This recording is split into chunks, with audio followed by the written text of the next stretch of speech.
Hello, I'm Jeff Mann, and I'm putting together this short video on how to write research papers for the brothers of Theta Chi here at Susquehanna University. However, anyone who watches this and can benefit from it, and that's great. But you're the folks that I'm making this for. And I just want to put this together, not to say that this is how you have to do things, but this is how I do things when I'm writing research papers. And it's a system that I've created over the years that works well for me. So if you get anything out of this, some ideas that work well for you, then great. You might like some things and not like others. So take what's useful and discard the rest. So a little bit on writing research papers for professors. You obviously got to spend a fair amount of time in research, and that's one of the big things that we're looking for. Did you do the research? But when you're starting off engaging some new topic, maybe one that you do know a bit about, one of the mistakes that people make is they start off looking at academic articles first. Don't do that. You have to start off general and then work up in terms of the specificity. So if you get assigned a paper, decide to do a paper on the Camp David Accords, right? Don't start reading academic articles about them. You won't understand the context. Academic articles are written generally by experts for experts. So start off with something really basic. Look it up in the encyclopedia. Wikipedia is fine for things like this when you're just trying to learn the basic facts about a topic. And Wikipedia is not reliable when it comes to opinions, but it is good and reliable when it comes to basic facts. And so start off with that and find out, when the Camp David Accords were, where they took place, who was involved, what came out as what came as a result of that. And so get that basic foundation first. And then it's easy to build on that. So after you learn, the basics of your topic by looking at, an introduction, an encyclopedia entry, then you might start looking into more specific work. Find some books and maybe read the chapter in the book about the Camp David Accords, and you're going to get more specificity, more detail. And then, closer to the end is when you start looking at academic articles, because then you have a grasp of the material, of some of the issues, of some of the arguments, and can process that a little bit better. So you want to work your way up in terms of specificity. When I read books and when I read articles, there's a way that I do this so that I can use the material efficiently when it's time to write the paper. And the way I do this, this is the last one I did this with. When I'm reading a book or an article, what I do is I'm going through, if there's something in there that I want to remember, that I want to take away, the equivalent of highlighting, what I do is I just, where's a page where I'm doing this? All right. What I'll do is I'll just make a couple notes in the margin, really rather small. If it's my book, I can make them larger and with ink. If it's a library book, I make them smaller and with pencil.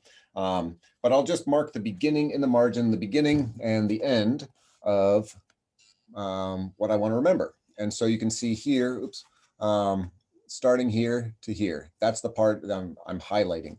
And I have another little key that I'll do. I don't know how well you can read this, but from here to here, and I write an S in there, and that means summarize. So I'm not going to copy all of that later. I'm just going to summarize it. So I go through the whole book, and so I come across something and boop, boop, and I just mark it and I just keep reading.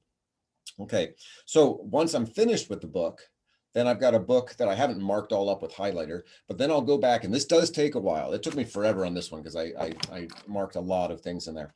I'll go in there and I will type out all that material into a Word document. And I start off by putting the full bibliographical information at the top, and then I just go through, and wherever I see I marked it, I copy that in quotation marks. If I'm summarizing it, then I don't put it in quotation marks, and I put the page number where it is in the book. And that takes a while, as I mentioned, but it's, you can do it in bits and pieces, when you have some time, and it may take a little while, but you get through that. And when you're done, you end up with something like this. So this is the beginning of the one that I just showed you. So I have the full bibliographical information at the top, and I've got something from the editor's preface, and I've got these different quotes, and sometimes I'll give context. So here he's talking about his mom. So I wrote Ari, his mom, and I'll go through like so. And sometimes my own ideas I'll put in brackets at the end. And so I end up with a document that looks like that. And sometimes it's short, sometimes it's long. That was a really long one. Okay, so then I'm going to print that out. If I'm if I'm going to be, writing a paper, I like to print it out and have a hard copy, and you'll understand why a little bit later. So I do that then with everything that I'm reading. So every article, every chapter, every book that I'm reading, as I'm preparing and doing my research, I do that. And that's a little bit labor intensive up front, but it's definitely worth it later on. I'll show you what I've done. So I do a lot of work on Martin Luther, and I print these things out, and I have my Luther file. And so this is my Martin Luther file, full of these summaries of books.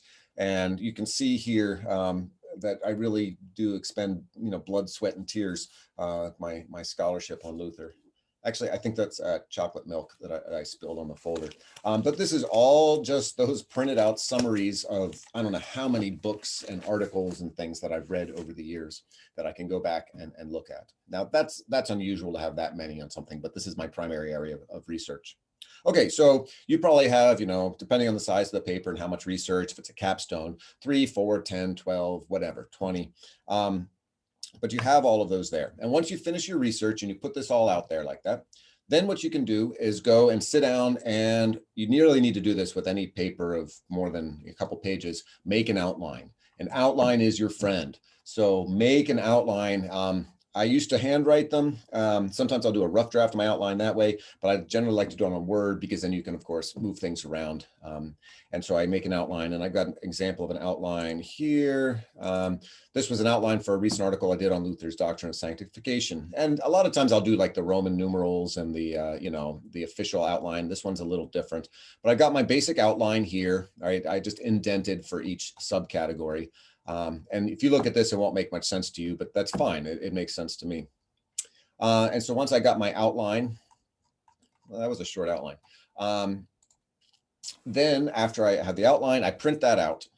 And then this is the key to my success is once I've got that outline in place, I take those summaries of what I read, and I mark each one with a letter. So A, B, C, D, E, F, G, whatever. And I go through, and as I go through those printouts, any quote, anything in there that I think I'm going to use in my paper, I mark with a number. So for example, all right, this is the very first one. I got an A up here, and then wherever I was going to use quotes, I numbered them. So I'm not going to use all of them, but I'm going to use this one. So I have 1, 2, 3, 4. I do that with all of those printouts. Then what I do is I take those and I go back to the outline, and I look, and I'm like, okay, A1, where does that fit into the outline? Okay, it fits in here. So I write A1. A2, where does that fit into the outline? Oh, that's not over until down here. And I put that in.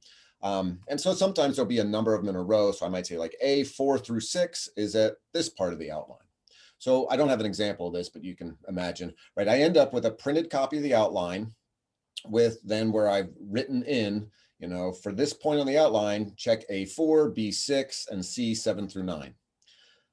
Now, again, that takes a little time up front, but now when it's time to write, everything is laid out so efficiently that I'm going to be extremely organized. I'm going to be able to write really quickly. So I sit down and I begin writing, and so I get to the part where I'm talking about Lutheran discussions of sanctification in the Formula of Concord. And if all I have is a pile of books and I go back and look through that, it's just going to be a mess. But I can say, oh, okay, that's where I look at D5, E7 through 8. And so I have those in front of me. I have them at my desk, and I open those up, and I can talk about, I know basically what I want to say. I check the quotes, and maybe I put the quote in verbatim, and I say, well, in the Formula Concord, it says, and I put that actual quote in there, and I can cut it and paste it if I want to open the document or just copy it in.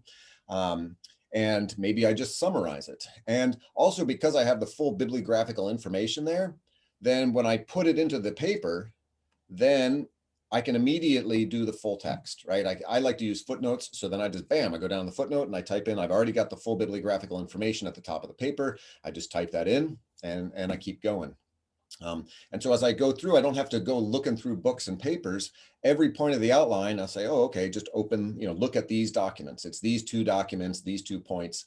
And then I can quote if I want. I can just, cite it in general without quoting it, or it's just maybe a fact, some common knowledge that I had written at that point, and I can just put that in and keep going. And so that makes writing so quick and so organized. And to give you a little advice for writing for professors, when we get your papers, we get a lot of these papers, right? A lot of times we spend a lot of time reading them and we get tired. And so clarity is really important. Organization is really important. Creative writing, that's different, right? We're talking about research papers here. And so yeah, we want things really nice and understandable and organized, and then we think better of you and you're more likely to get a better grade.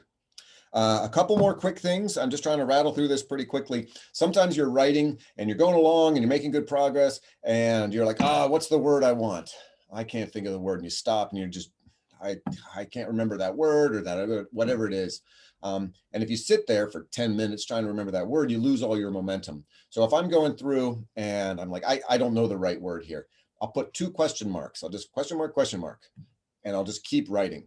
And that way I don't lose my momentum. I don't lose the idea and the flow of what I'm writing. Later, I can go back and when I'm looking at that, take my time and be like, oh yeah, I got to find that word. And I'm maybe more likely to remember it in another time, or I can spend the time looking for it later without losing the momentum of what I was writing. So I'll do that all sorts of places. Anything I want to get back to later, I just put 2 question marks. Because later I can also just, it's easier to spot than 1 question mark.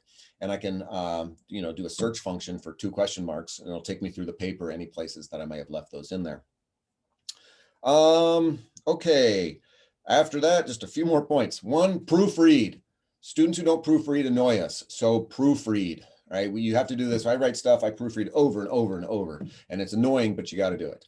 That being said, when you proofread your own stuff, you're not going to catch everything. You can't catch all your own stuff because you know what you're writing. So you sort of just go ahead and in your mind, you just keep going too fast. So ask other people to proofread for you. So find people who are willing to proofread for you and just say, please take a red pen, take a red pen and mark it up. Don't be nice. Don't try to, be my buddy and tell me I'm doing a great job if I'm not. Mark it up. And if something's unclear, just write unclear or I'm not sure what you're saying here. And let the other person, once the person has proofread for you, you can decide what you want to do with their remarks. And if they don't have an awful lot of time and it's a long paper, just say, hey, can you proofread this 1 page? I'll do this with sections. And so when I'm writing something and I got a section on Confucianism and I think it's good, I'll cut and paste that into an email. I'll send it to Dr. DeParent and I'll say, hey, do I have this right? He doesn't have to read the whole stinking project. He can look at that 1 paragraph and be like, yeah, that's good, but I would have used that other word. And that makes things go smoothly and helps you, make good use of your time and other people's time. Finally, when it comes to professors, different professors have different policies and practices when it comes to proofreading student papers. You can't dump off a 15-page paper the day before it's due and say, can you proofread this for me? We won't like you. Some of us have specific policies about what we'll do with these things. I think it's generally good to reach out to professors and say, would you mind taking a look at this? And sometimes it might not be the whole project. Sometimes it might be like, I've written the introduction. Can you tell me if this sounds like a good start to what I'm doing? Some professors want rough drafts and they'll tell you that, and that's a little bit different. But I'm not talking about when you have to submit a rough draft, but when you want to submit something a little early and say, can you look at this? Doesn't have to be the whole thing, but always ask if it's okay. Because I got 35 students in a class and they all have a paper due the same day. If 2 days before everyone wants to send in a copy for me to proofread for them, it's just not doable. And so you need to take that into account. And again, different professors are different, so just ask them. Okay, so that was my super quick overview on writing research papers. Yeah, one final thing that I like about doing things the way that I do, where I have all these printouts of different things that I've written, is I've got them forever now. So, I mean, my career, I can draw on things that I read 20 years ago. You guys aren't really in that position, but you might take a class next semester and write a research paper, and you had read a book previously. Instead of going back to that book and looking through for all your highlighting, you just bring up that sheet of paper, the physical piece of paper or online, and you've got a really nice summary with all that stuff right there and ready to go. And of course, you can search it too. When you're like, somewhere in that book, it talks about that, and I wrote that down. So it really saves you time in the long run. So, all right, that's it. I hope you can pull something of use out of that. Combine it with your own approaches and your own strategies. And yeah, that's it. Bye.